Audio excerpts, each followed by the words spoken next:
오늘 우리에게 주시는 하나님의 말씀은 로마서 8장 28절에서부터 30절까지입니다. 우리가 알거니와 하나님을 사랑하는 자, 곧 그의 뜻대로 부르심을 입은 자들에게는 모든 것이 합력하여 선을 이루느니라. 하나님이 미리 아신 자들을 또한 그 아들의 형상을 본받게 하기 위하여 미리 정하셨으니 이는 그로 많은 형제 중에서 맏아들이 되게 하려 하심이니라. 또 미리 정하신 그들을 또한 부르시고 부르신 그들을 또한 의롭다 하시고 의롭다 하신 그들을 또한 영화롭게 하셨느니라. 오늘이 만약 2021년 11월 29일이라고 하면 여러분들에게는 어떠한 느낌이 드시겠습니까? 아마 여러분들 가운데는 왜 하고 많은 날 중에 11월 29일인가 싶어서 그날 무슨 일이 있었나 곰곰이 생각하는 분들도 계실 겁니다. 아니면 그냥 11월의 마지막 즈음에 해당하는 평범한 날이라고 생각하고 대수롭지 않게 여기는 분들도 계실 겁니다. 하지만 제가 2021년 11월 29일 날짜를 양력이 아닌 음력 날짜라고 말씀드린다면 우리들의 생각은 아마 거의 같을 겁니다. 왜냐하면 그 날짜를 양력으로 바꾸면 바로 2022년 1월 1일, 바로 오늘이기 때문입니다. 똑같은 시간, 똑같은 상황, 똑같은 공간 속에 있어도 우리는 단지 이렇게 숫자가 바뀐 것에 대해서 그 차이에 대해서 굉장히 크게 반응할 수 있습니다. 다른 날은 이만큼 반응하지 않을 겁니다. 하지만 1월 1일이 가지고 있는 그 상징성, 그 날에 우리가 기대하는 여러 가지 긍정적인 생각들로 인해서 우리는 새해 첫날을 평소와는 다르게 맞이합니다. 예전 같았으면 분명히 새해 첫날 분위기는 그 어느 때보다 밝았을 겁니다. 더욱더 기쁘게 서로를 향해서 축복하고 인사했을 겁니다. 지금이라고 다르진 않습니다만 분위기가 사뭇 다른 것만은 분명합니다. 우리는 분명히 새로운 날, 새로운 해를 맞이함에 있어서도 그 앞에 여전히 해결되지 않은 팬데믹이라는 커다란 장벽을 마주하고 있기 때문입니다. 우리의 삶이 어제와 작년과 비교했을 때 크게 달라진 것은 없지만 그래도 새해를 맞이하면서 우리의 마음 자세만큼은 분명히 달라져야 함에도 우리는 여전히 어둡고 이렇게 여러 가지 불편한 심정을 감추지 못한 채 새해를 맞이하게 되었습니다. 언제 이 팬데믹이 종식될까요? 언제까지 백신을 맞아야만 할까요? 언제쯤이면 마스크를 벗고 예전처럼 자유롭게 소통하고 생활할 수 있을까요? 아무도 알 수 없습니다. 올해는 대통령 선거가 있고 지방선거가 있는 해입니다. 누가 대통령이 되든 어느 당이 다수당을 차지하든 그 결과로 인해서 이러한 현실 자체가 일순간에 해결된다는 보장은 결코 없습니다. 그렇다고 해서 그리스도인이라는 이유만으로 우리는 이러한 상황과 환경을 초월해서 사는 것도 아닙니다. 우리도 똑같이 여러 가지 제약과 제한 속에서 불편한 삶을 감수하면서 살아야만 합니다. 하지만 거기서 더 나아가서 교회 밖의 시선 때문에 우리는 여전히 또 불편한 삶을 살 수밖에 없게 되었습니다. 교회 밖에서 교회 안을 바라볼 때 최근 2년 동안에 어떤 시선이 팽배했습니까? 마치 바이러스가 퍼져나가는 그 온상지 중에 하나가 교회인 것처럼 인식되면서 우리는 이렇게 대면 예배를 드리는 것조차 심히 부담을 가져야만 하는 시대를 살게 되었습니다. 아예 우리 교인들 사이에서도 수많은 그리스도인들 사이에서도 하나님보다 바이러스를 더 두려워해서 예배 드리는 것조차 자연스럽게 등한시하는 그런 풍조가 만연하게 되었습니다. 한마디로 그리스도인으로 이 시대를 산다는 것, 새로운 2022년을 맞이한다는 것은 기존과 비교했을 때 결코 쉽지도 않고 결코 기쁘지도 않고 결코 밝지도 않다고 말할 수는 있습니다. 하지만 이러한 여러 가지 환경과 상황들은 영원하지가 않습니다. 계속해서 변합니다. 그렇기 때문에 우리는 이런 변화 자체에서 궁극적인 해결책을 찾아서는 안 됩니다. 어떤 상황과 환경 속에서도 변하지 않고 진리로서 영원히 존재하는 그것에서 우리는 답을 찾아야만 합니다. 이사야 43장 8절로 분명히 얘기합니다. 풀은 마르고 꽃은 시들지만 우리 하나님의 말씀은 영원하다고 말입니다. 그렇기 때문에 우리는 하나님께서 주신 말씀, 영원히 변치 않고 영원한 생명의 근원이 되시는 그 말씀에서 올 한 해를 살아갈 수 있는 힘의 원동력을 찾아야만 하겠습니다. 오늘 읽은 로마서 8장 28절이 그런 면에서 우리에게 큰 위로가 되는 말씀임을 우리는 잘 알고 있습니다. 우리가 알거니와 하나님을 사랑하는 자, 곧 그 뜻대로 부르심을 입은 자들에게는 모든 것이 합력하여 선을 이루느니라. 적어도 이 말씀을 접함에 있어서 은혜롭지 않다고 여길 만한 사람은 아무도 없을 것입니다. 하지만 실제 이 로마서 8장 28절 말씀이 우리에게 은혜가 되고 우리에게 실제 능력이 되고 그 말씀이 살아서 역사하기 위해서는 반드시 우리 안에는 두 가지 선행 조건이 충족되어 있어야만 합니다. 그것은 바로 로마서 8장 28절에 기록되어 있는 그대로입니다. 하나님을 사랑해야만 합니다. 그리고 하나님의 뜻대로 부르심을 입어야만 합니다. 이 두 가지가 선행되어 있지 않다면 혹은 이 둘 중에 하나만 부족하더라도 우리에게 일어나는 모든 일들은 결코 합력하여 선을 이루지 못합니다. 그러므로 우리는 아무리 세상에서 어둡다고 말하고 부정적으로 평가하는 2022년을 맞이하면서도 하나님께서 이루시는 그 모든 일들이 결국에는 합력하여 선을 이룰 줄로 믿고 그 일을 분명하게 우리가 경험하고 살아내기 위해서 그 두 가지가 우리에게 어떻게 역사해야만 하고 반드시 일어나고 있는지를 확인할 필요가 있습니다. 먼저 우리는 하나님을 사랑해야만 합니다. 사랑한다는 것. 사실 이것을 개인적으로 해석하려고 하면 너무나도 다양한 답들이 나올 것입니다. 개개인의 입장에서는 그것이 답이라고 말할 수 있지만 그것이 결코 성경이 말하는 사랑이라고는 아무도 장담할 수 없습니다. 그렇다면 성경이 말하는 사랑은 무엇일까요? 신명기 6장 5절이 그것에 대해서 굉장히 간결하면서도 확실하게 얘기합니다. 너는 하나님을 마음을 다하고 뜻을 다하고 힘을 다하여 사랑하라고 말이죠. 너는 마음을 다하고 뜻을 다하고 힘을 다하여 여호와 하나님을 사랑하라고 말합니다. 마음을 다한다는 것, 뜻을 다한다는 것, 힘을 다한다는 것 굳이 제가 세세하게 알려드리지 않아도 여러분들은 그 의미를 잘 알고 있을 겁니다.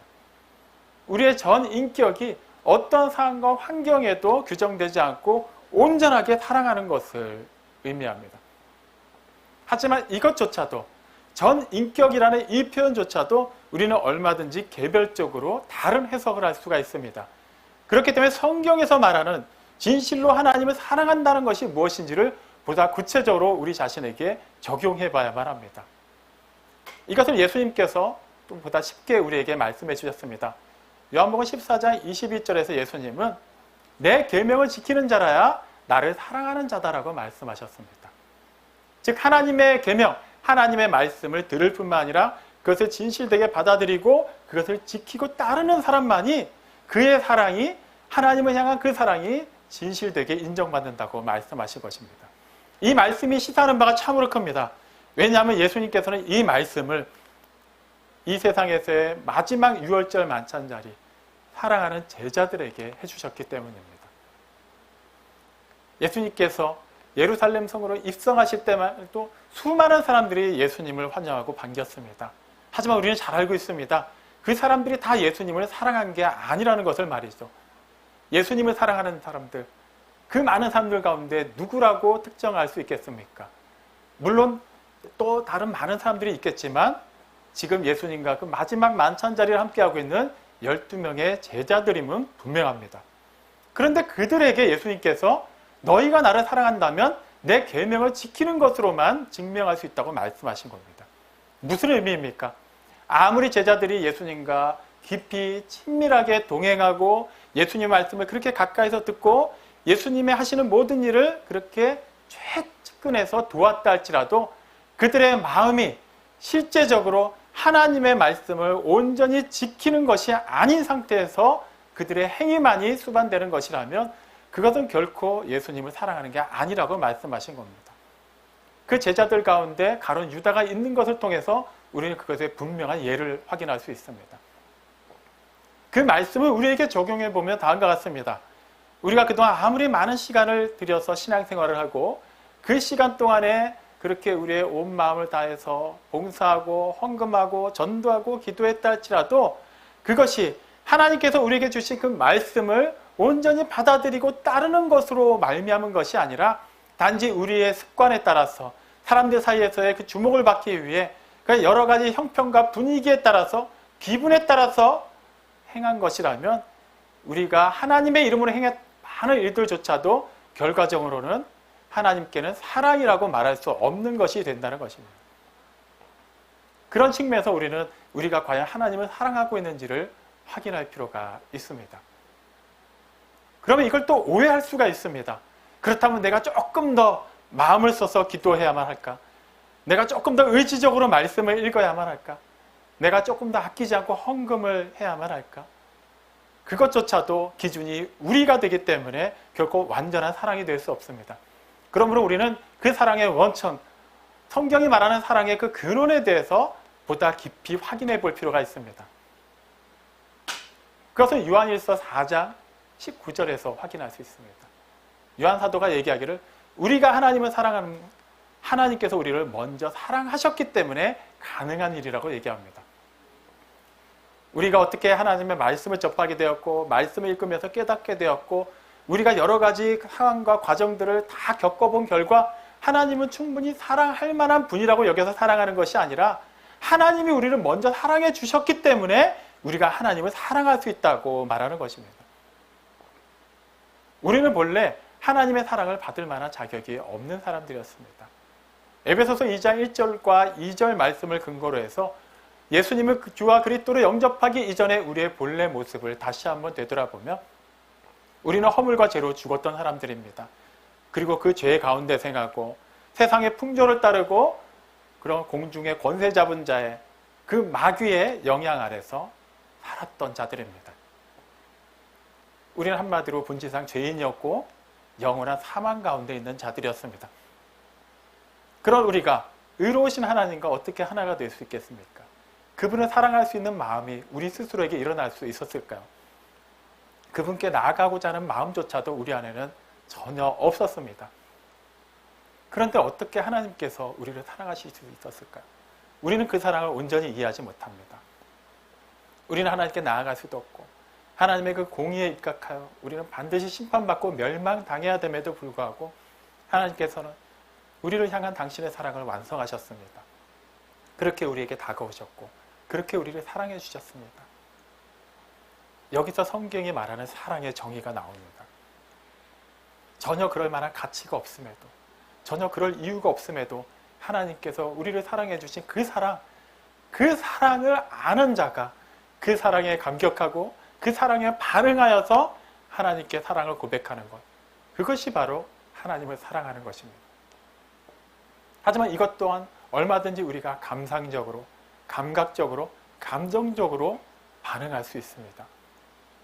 그렇기 때문에 이 사랑이 보다 구체적으로 우리에게서 어떻게 체험되고 어떻게 깨달아지고 어떻게 실현될 수 있는가를 알기 위해서는 또 다른 말씀을 통해서 점진적으로 사랑에 대한 정의를 확인할 필요가 있습니다. 예레미야 31장 3절을 통해서 하나님께서는 다음과 같이 말씀하십니다. 하나님께서 택하신 백성들을 영원하신 사랑으로 사랑한다고 말이죠. 바로 이것에 하나님의 사랑, 그리고 하나님께서 우리에게 말씀하신 사랑의 정수가 들어있습니다. 다시 정리해 보겠습니다. 하나님을 사랑한다는 것은 하나님께서 우리에게 주신 계명을 따르는 것으로 증거가 됩니다. 그리고 그것은 우리를, 아무 자격이 없는 우리를 먼저 사랑하신 하나님의 사랑이 실현되었기 때문에 가능하게 되었습니다. 그리고 그 사랑은 제한적이지 않고 유효기간이 있지 않으며 영원합니다. 이것을 깨닫고 이것을 아는 자로서 우리가 하나님을 사랑하는가를 살펴봐야만 합니다. 무슨 말입니까? 그 영원한 사랑 안에 우리가 이제 들어가 있습니다. 영원히 죽을 수밖에 없고 영원히 죽어있던 우리가 영원한 생명 가운데로 옮겨졌습니다. 그 사랑에서 끊어지지 않게 되었습니다. 그렇다면 그 영원한 생명과 사랑을 받은 우리가 하나님을 사랑한다면 그 사랑 또한 어떠해야만 하겠습니까? 당연히 영원해야만 합니다.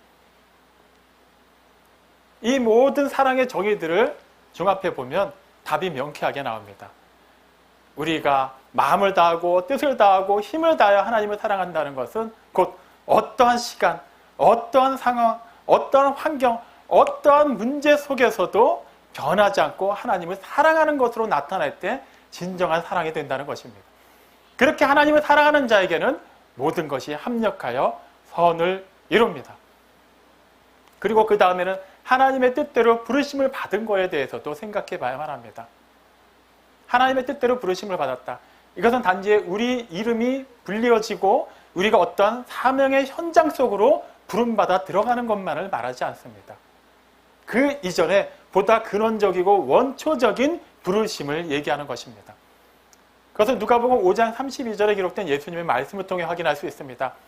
예수님께서는 하나님의 뜻을 따라 세상에 오셨습니다.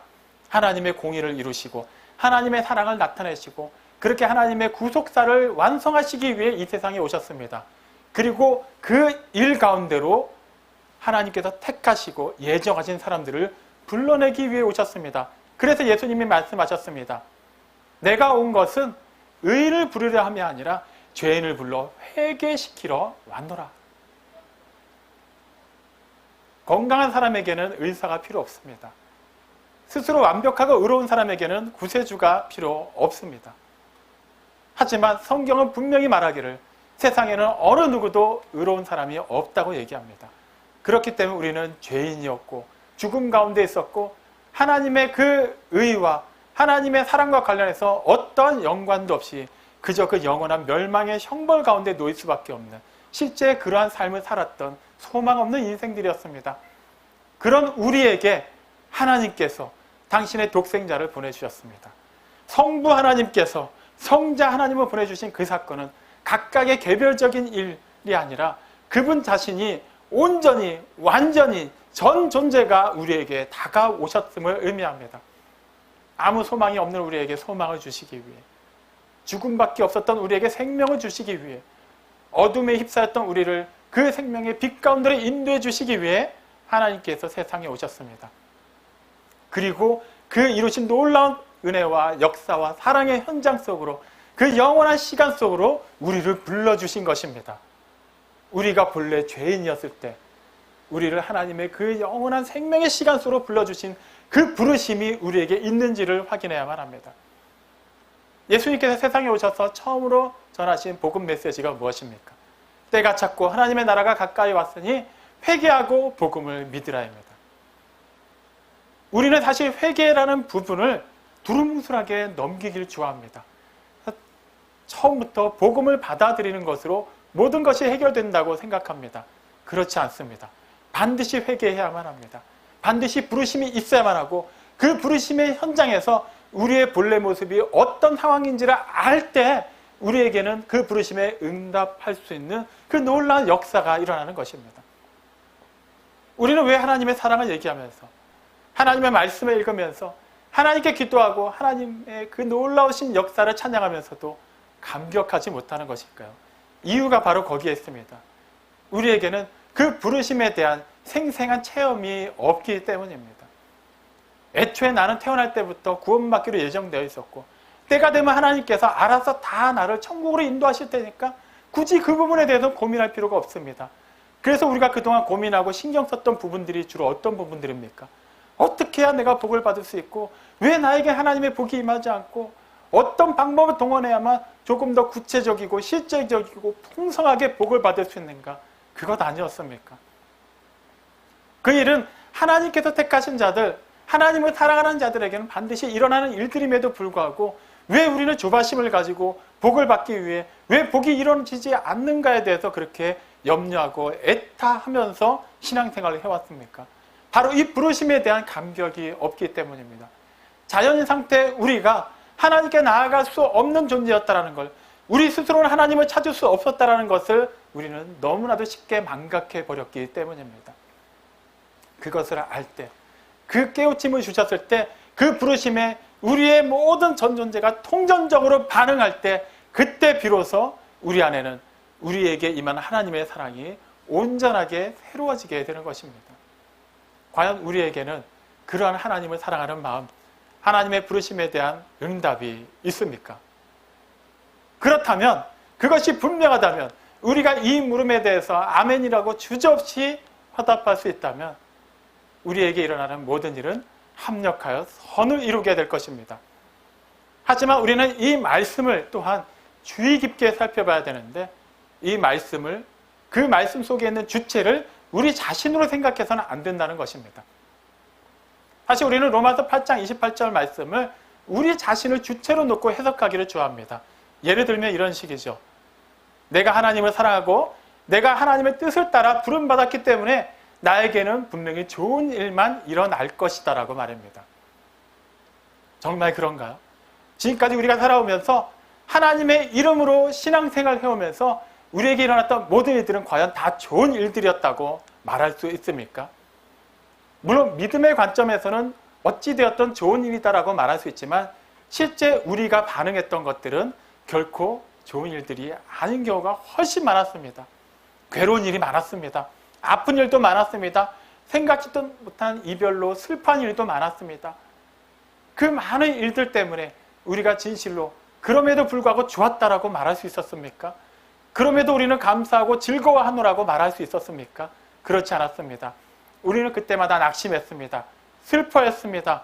시험 들었습니다. 넘어졌습니다. 상처를 받았고 그 분함과 그 어찌할 수 모르는 감정을 사랑하는 사람들에게 아무렇지도 않게 풀어놓기까지 했습니다. 우리는 결코 우리에게 일어났던 모든 일들이 합력하여 선을 이뤘다라고 자신 있게 말할 수 없습니다. 우리가 주체였을 때는 말이죠. 하지만 이 말씀의 주체가 누구입니까? 하나님이십니다. 그리고 하나님께서 말씀하셨습니다. 하나님을 사랑하는 자, 곧 그 뜻대로 부르심을 입은 자들에게는 모든 것이 합력하여 선을 이루느니라. 모든 것, 그 모든 것 안에는 우리가 생각하는 좋은 것도 있습니다. 하지만 우리가 피하고 싶은 나쁜 것도 있습니다. 우리가 바라는 기쁜 일도 있지만 우리가 너무나도 싫어했던, 지금도 생각하면 치가 떨린다고 말할 수 있는 괴로운 일, 고난도 다 포함되어 있습니다. 우리가 주체가 되어 그 일들을 바라볼 때는 어쩔 때는 기쁘지만 어쩔 때는 슬펐습니다. 하지만 이 주체가 하나님이 되시면 얘기가 달라집니다. 그 모든 것들은 합력하여 선을 이루기 때문입니다. 하나님께서 반드시 그렇게 역사하시기 때문입니다. 그것이 어떻게 이루어졌습니까? 그 궁극적인 선, 그 선의 최고선이 무엇으로 드러났습니까? 하나님의 아들이 세상에 오셔서 우리의 모든 죄를 담당하시고 십자가에 달려 돌아가심으로 말미암아 그 은혜에 의하여 믿음으로 우리는 구원받게 되었습니다. 이 세상에서 어떠한 일이 있고 어떠한 난리가 일어나더라도 결과적으로 그 최종 결과와 목적과 그 완성되는 일은 하나님께서 이루신 그 영원한 시간 속에서 결코 흔들리지 않고 분명하게 확증되었고 이루어진다는 것입니다. 하나님께서 택하신 자들을 구원하시고 그들을 영원한 당신의 생명 속으로 품어주신 그 일은 어떠한 일에 대해서도 규정되지 않고 흔들리지 않고 변하지 않습니다. 그래서 로마서 8장 32절이 그것을 분명히 얘기합니다. 우리를 위하여 자기 아들을 아끼지 아니하시고 내주신 하나님께서 아들과 함께 우리에게 모든 것을 주시지 않겠느냐고 말합니다. 이것은 단지 우리에게 일어나는 일들이 다 잘 될 것이다라는 얘기가 아닙니다. 그 모든 것, 우리에게 일어날 수 있는 좋은 일도 나쁜 일도 괴로운 일도 즐거운 일도 너무나도 혹독한 고난조차도 하나님께서는 당신이 계획하신 그 완성형의 일, 가장 선하고 아름다운 일, 그 영혼을 위해서 그 모든 것들을 재료로 삼아서 우리 안에서 역사하고 이루어 가신다라는 거예요. 우리를 구원하기 위해, 우리를 당신의 품으로 품어주시기 위해 독생자 예수 그리스도를 세상에 보내셔서 그의 그 모든 대속의 일들로 말미암아 우리를 구원하신 하나님께서 어떻게 우리를 이 땅에 그대로 유기해 두시겠습니까? 우리에게 영원한 시간을 허락해 주신 하나님께서 이 잠시 잠깐 살다가는 이 시간을 어떻게 우리에게 단지 괴로움만을 목적으로 주시겠습니까? 우리 입장에서 괴로운 일이라 할지라도, 우리 입장에서는 도무지 상상도 할 수 없고 극복할 수 없다고 여겨지는 어떤 일들이 일어날지라도 그 일들은 반드시 하나님의 계획하시는 그 선한 일을 위해서 차곡차곡 쌓여져 가고 아름다운 조각이요 퍼즐이 된다는 것을 우리는 분명히 알아야만 합니다. 이 사실을 알 때 우리는 2022년을 마주하면서도 2022년도에 일어날 그 수많은 일들, 사람들이 예상하는 수많은 부정적인 일들 앞에서도 우리는 흔들리지 않고 그 너머에 영원한 시간을 바라보며 담대하게 나아갈 수 있게 되는 것입니다. 다시 정리해 보겠습니다. 하나님을 사랑하는 자, 하나님의 뜻대로 부르심을 입은 자들에게 모든 것이 합력하여 선을 이룹니다. 하나님을 사랑한다는 것은 하나님께서 주신 계명을 지키는 것입니다. 그 계명은 우리가 의지적으로 우리가 지킬 만하다고 해서 지키는 것이 아니라 우리를 그 계명 가운데로 이끄시기 위해 모든 것을 내어주신 하나님, 그 모든 시간을 우리에게 주신 그 영혼 속에 속한 사람으로서 그 하나님을 알고 그 하나님의 자녀로서 우리가 주어진 시간을 살아낼 때 궁극적으로 그 사랑이 실현될 수 있습니다. 예수님께서 고별 설교를 마치시며 제자들에게 너희가 세상에서 환난을 당하지만 담대하라. 내가 세상을 이겼노라라고 말씀하신 것을 기억하십시오. 세상에서 환난을 당할지라도 담대하라. 이것 또한 예수님께서 우리에게 주신 계명입니다. 무슨 말입니까? 이미 그 모든 결과는 예수님께서 답을 분명하게 제시하셨기 때문에 어떤 환난이 놓일지라도 그것이 완성이 아니라 그것이 결론이 아니기 때문에 그것을 우리에게 알려주심으로 말미암아 그것을 믿고 그 은혜와 사랑 안에 거하는 자답게 담대하게 어떤 고난이 오더라도 어떤 환난이 다가오더라도 그것을 뚫고 나가라고 말씀하신 겁니다. 우리의 힘으로 하는 것이 아니라 이미 그것은 이루어지게 되어 있고 그 모든 닫혔던 문들은 열리게 되어 있기 때문에 우리가 두드리기만 하면, 우리가 구하기만 하면, 우리가 찾기만 하면 반드시 열리고 구하게 될 것이고 찾아내게 될 것이라고 예수님이 말씀하셨습니다. 저는 최근에 또 이와 같은 그런 말들을 듣기도 하고 또 메시지들을 받곤 했습니다. 보통 이런 내용들입니다. 어떤 후보가 대통령이 되면 이 나라에 큰 위기가 온다. 어떠한 당이 다수당이 돼서 그 당이 추진하는 법안들이 통과가 되면 교회는 많은 핍박을 받게 될 것이다. 저는 그러한 얘기들에 대해서 제 개인적인 사견을 말씀드리지는 않겠습니다. 충분히 일어날 수 있는 일이다. 혹은 그것은 다 음모론에 불과하다라고도 평가하지 않겠습니다. 하지만 다만 우리에게 주신 하나님의 말씀을 근거하여 말씀드릴 뿐입니다. 실제 교회가 핍박을 당하는 일이 일어나다 할지라도 이 나라에 어떤 위기가 온다 할지라도 그것과 별개로 계속해서 일어나는 자연재해와 이상기온과 전쟁과 기근과 우리 개인에게 임할지도 모르는 건강상의 문제와 재정적인 어려움과 명예가 잃어버릴지도 모르는 많은 상황들이 실제 일어난다 할지라도 그 일들은 하나님을 사랑하고 하나님의 뜻대로 부르심을 입은 자들에게는 결코 해가 되는 것이 아니라 하나님의 선한 역사를 이루는 귀한 초석이 되고 복이 된다는 것을 말씀드릴 뿐입니다. 사랑하는 성도 여러분, 지금까지 우리가 어떻게 살아왔는지를 다시 한번 생각해 보시기 바랍니다. 내가 돈을 벌었고, 내가 호흡을 하였고, 내가 움직였고, 내가 생각하였고, 내가 주관적으로 모든 삶을 이끌어온 것 같지만 결국에는 하나님께서 우리의 모든 것을 이끌어 오셨음을 우리는 결코 부인할 수 없습니다. 지구상 어딘가에는 바로 어제 아무렇지도 않게 2022년 1월을 맞이할 것만 같았던 누군가가 불시에 세상을 떠나는 경우가 수두룩하게 일어났을 것입니다.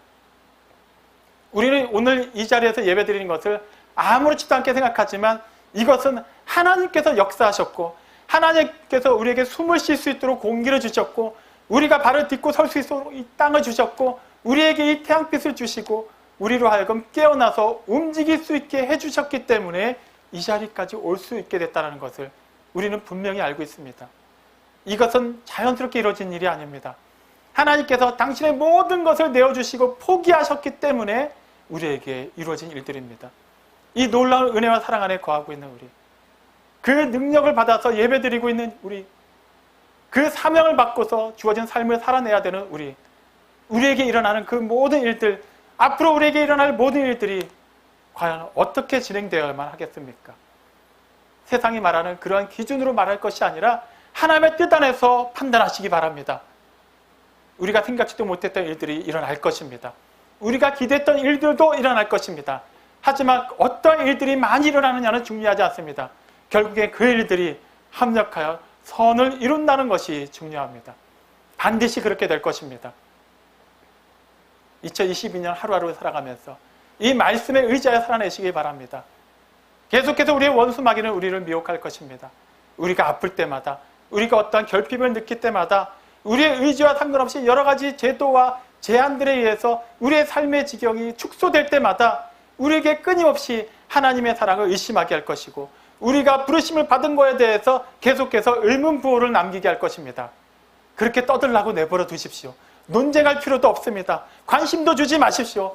하나님께서 우리에게 주신 그 말씀에 집중하십시오. 살아있는 말씀, 영원히 변치 않는 그 말씀 안에서, 그 진리 안에서 하나님의 능력으로 새로워지십시오. 그렇게 하나님의 뜻 가운데서 부르심받고 하나님의 사랑을 입은 자로서 하나님을 사랑하는 자답게 그렇게 담대하게 그렇게 명예롭게 주어진 2022년에 하루하루를 살아내십시오. 그렇게 살 때 하나님께서 계획하신 크고 놀라운 일들이 사랑하는 보혜마 우리 교회 모든 성도들 각각의 삶 속에 그 믿음의 가정 가운데 이 믿음의 공동체 가운데 우리를 통하여 우리 주변이 이 사회가 이 나라가 궁극적으로 하나님의 복을 받게 될 것입니다.